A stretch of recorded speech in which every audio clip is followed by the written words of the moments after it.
ମିତ୍ରପୁରର sex racket ଠାବ ଚେର ଲମ୍ବିଛି ରାଜଧାନୀକୁ। ବାଲେଶ୍ୱର ଜିଲ୍ଲା ନୀଳଗିରିର ମିତ୍ରପୁର ଅଞ୍ଚଳରେ ସେକ୍ସ ରାକେଟ ହେଇଛି ଠାବ।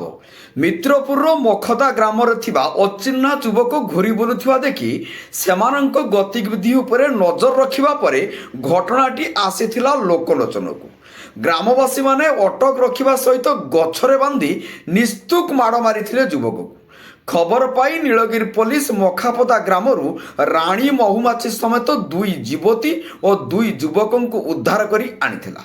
ପୋଲିସ ବିଭିନ୍ନ ଦିଗକୁ ନେଇ ତଦନ୍ତ କରିବା ପରେ ଘଟଣାର ସତ୍ୟାସତ୍ୟ ଏବେ ଜଣାପଡ଼ିଛି। ପୋଲିସ ଜାଣିବାକୁ ପାଇଛି ଦୀର୍ଘ ଦିନ ଧରି ଏଠାରେ ସେକ୍ସ ରାକେଟ ଚାଲୁଥିଲା। ଘର ମାଲିକ ମାଲିକାଣୀଙ୍କ ସହାୟତାରେ ଏ କାରବାର ଚାଲିଥାଏ। ଏହା ସୁଦୂର ରାଜଧାନୀକୁ ଚେର ଲମ୍ବିଛି। ଏଠାରେ ରାଣୀ ମହୁମାଛି ଗରାଖଙ୍କଠାରୁ ବେଶ ମୋଟା ଅଙ୍କରେ ରୋଜଗାର କରୁଥିଲେ। ଧରାପଡ଼ିଥିବା 2 ଯୁବତୀଙ୍କ ମଧ୍ୟରୁ ମୟୂରଭଞ୍ଜ ଉଦୁଳାର ଜଣେ ଥିବାବେଳେ ଅନ୍ୟ ଯୁବତୀ ଭୁବନେଶ୍ୱରର। 2 ଯୁବକ ମଧ୍ୟରୁ ଜଣଙ୍କ ଘର ଉଦୁଳା ଅଞ୍ଚଳରେ ଥିବାବେଳେ ଅନ୍ୟ ଜଣେ ଯୁବକଙ୍କ ଘର ବାଲେଶ୍ୱର ଜିଲ୍ଲାର। 5 ଜଣଙ୍କୁ ପୁଲିସ ପଚରାଉଚରା ପରେ ରାଣୀ ମହୁମାଛି ସମେତ ଗରାଖଙ୍କୁ କୋର୍ଟ ଚାଲାଣ କରିଥିବା ବେଳେ 2 ଯୁବତୀଙ୍କୁ ସୁଧାର ଗୃହକୁ ପଠାଇଛି।